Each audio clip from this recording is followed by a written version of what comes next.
express us Well, what it feels like when you hear those comments from Mo Salah. it's a bit like the other guy said. He couldn't really say it on the phone. I've been a Liverpool fan for almost 50 years. And I know I would say this because it is my club, but there's always something been special about Liverpool, about the spirit of this club. And I think it's just absolutely disgusting what Mo Salah has done. And I think I'm really glad to hear Alan Pardew say he should be disciplined. I think that's absolutely right. He, as a senior player there, he should be helping this team through this difficult period. Yeah.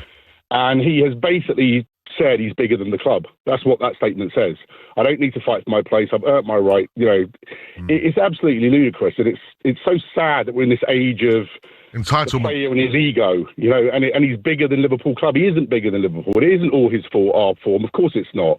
He's been left out for 2 or 3 games. He's got form, 2 or 3 years ago, he had a spat on the sideline with Klopp, if you remember. Yeah, I remember. When he was being subbed at that point, and Klopp dealt with that brilliantly, just completely diluted it.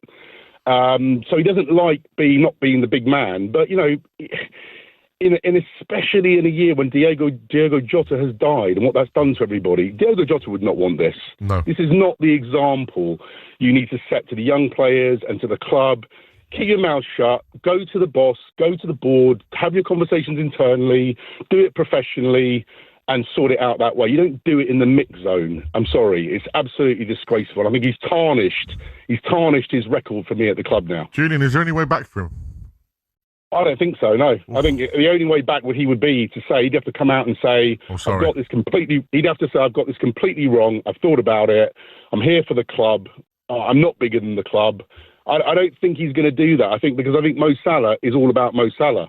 And Alan will know this better than me as a manager. I think, to be a striker with that type of record, you've got to have an ego. You've probably got to have a big ego and quite a sort of narcissistic temperament. If he wants to score, he wants to be the big man, the main man, and that's part of his strengths. Yeah. But this is the flip side of this.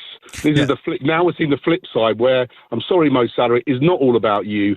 Have some respect. Diogo Jota's died. Let's have some grace and some behaviour and some proper leadership, not throwing my toys out the plan because you've been subbed for 3 games. Can I jump in there, Paz, before you have your say? Because I think what Julian said there is really important, and I must stress the importance of the dressing room and the way the lads are dealing with losing their friend. And obviously, as myself as an ambassador for Calm, a men's mental health charity. Is there a level of this which is just pure emotion from Mo Salah rather than logic? And like, he's frustrated, he's grieving, he's going through pain. Where they found joy and solace in their team together, now that's falling apart.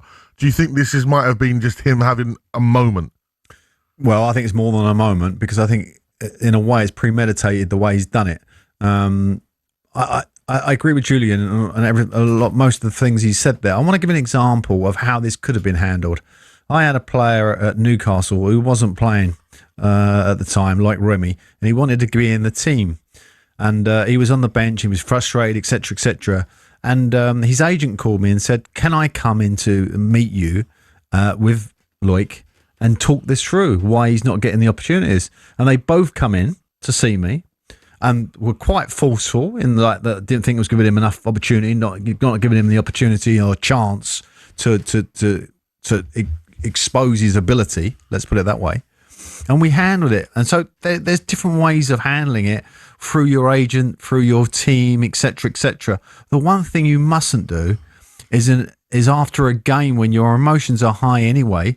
He's frustrated he hasn't come on, etc. They've got a late equaliser, and it's a disappointing result for Liverpool. Then to go into the fan zone and express all of that frustration, and I'm glad Julian agrees with me. If they don't discipline him here, then I think they've got problems coming down the line.